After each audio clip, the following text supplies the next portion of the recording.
Hello everyone, I'm your hostess with the mostest 8-second gaming, and in today's video we are going to be talking about leveling up your alternate character. People are starting to get into the game, they're finishing their first character through the campaign, they're getting a little bit more knowledge on what kind of playstyle they have, and maybe the build you started with isn't exactly what you thought it would be, or maybe you saw a new build online that really caught your eye. But whatever the case is, everyone does not want to go through the whole leveling process again because it is tedious and annoying, but don't worry, I've got you guys covered. Now the first thing that you're going to want to do when leveling up an alt is smash that like and subscribe button because we're going to be pumping out so much highly educational content, you're not going to want to miss it. But the second thing that you're going to want to do is decide whether or not you want to do this solo or in a group. Now I'm going to cover the group style of leveling because it is going to be the fastest and the least hands-on way to do it. So some people enjoy that more because they can just hang out, watch some Netflix, watch some YouTube, and it's just a lot easier because it's a lot faster. Now for this, you are going to require at least one other person. Maybe it's a friend that you have, maybe it's somebody you met while leveling, maybe it's somebody you meet in the comments down below. But to start off, you want to create your character and have it skip the entire campaign. Then have your buddy pull you through the first capstone dungeon. It doesn't matter what level you are, you just get pulled through it. This will allow you to get into world tier 3 and get more experience from monsters killed. This is extremely important for how fast you can level.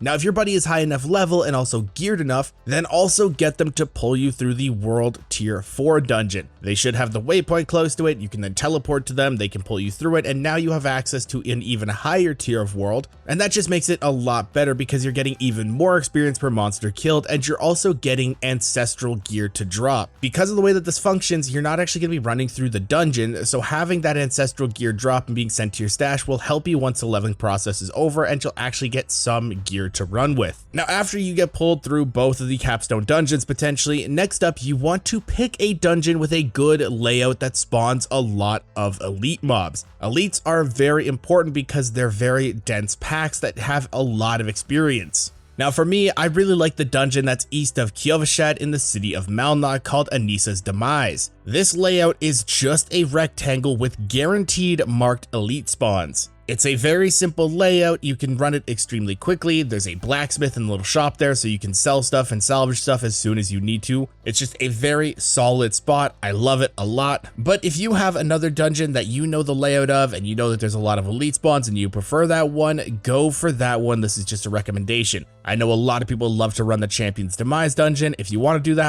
that one instead.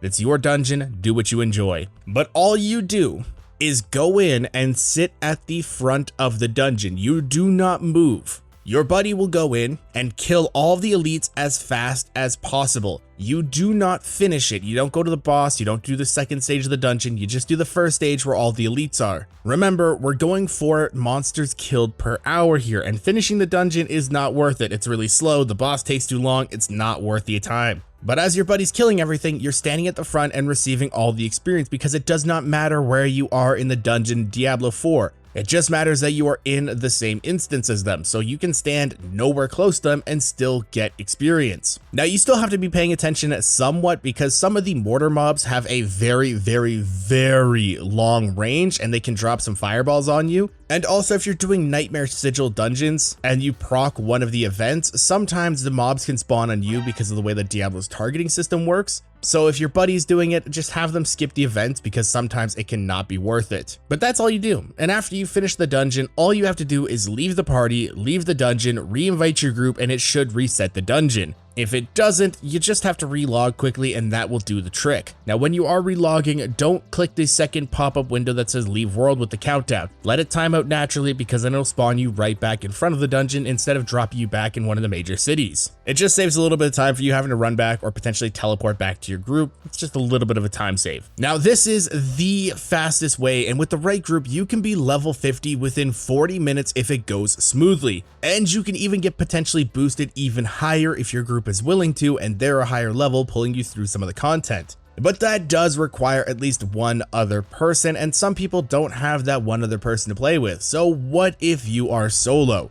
Now solo is going to be a lot slower and a lot more hands-on, and I do know that that appeals to some people because they actually want to do it themselves. Some people like me, we just want to get to level 50 and start playing the new build fast as possible. But for all you solo dolo warlords, the fastest way for you is just going to be spam running dungeons on your own. Dungeons are just the best way to get a mass amount of mobs in a guaranteed spot, in a guaranteed layout, and you're just going to be able to do it over and over and over. It's going to be slower because you're not going to have access to very many skills to start off with. You're not going to be really as set up. Your gear is going to be a lot weaker. You're going to be a lot lower level. So yeah, it's just going to be a little bit slower.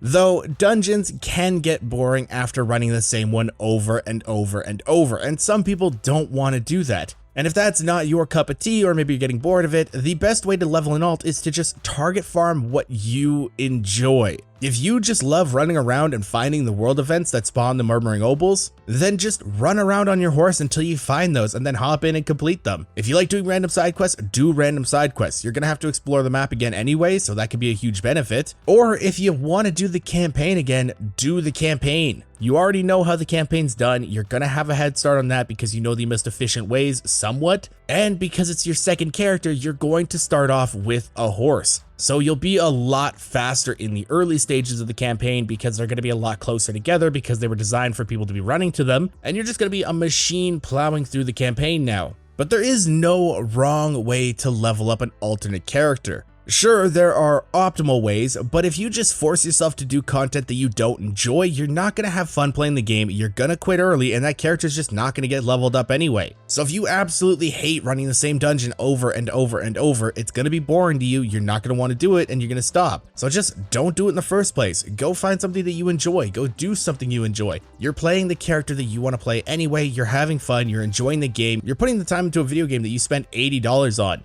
Enjoy it the way that you want to enjoy it. Leveling alts is always going to be a little bit of a pain in the butt. But if you guys have any tips on leveling an alternate character, leave them in the comments below to maybe help somebody else out. And if you guys want to stay up to date with the latest and greatest Diablo 4 tips, tricks, and news, don't forget to smash the like, subscribe button. Thank you so for watching once again, mates, and game now. See you guys in the next one.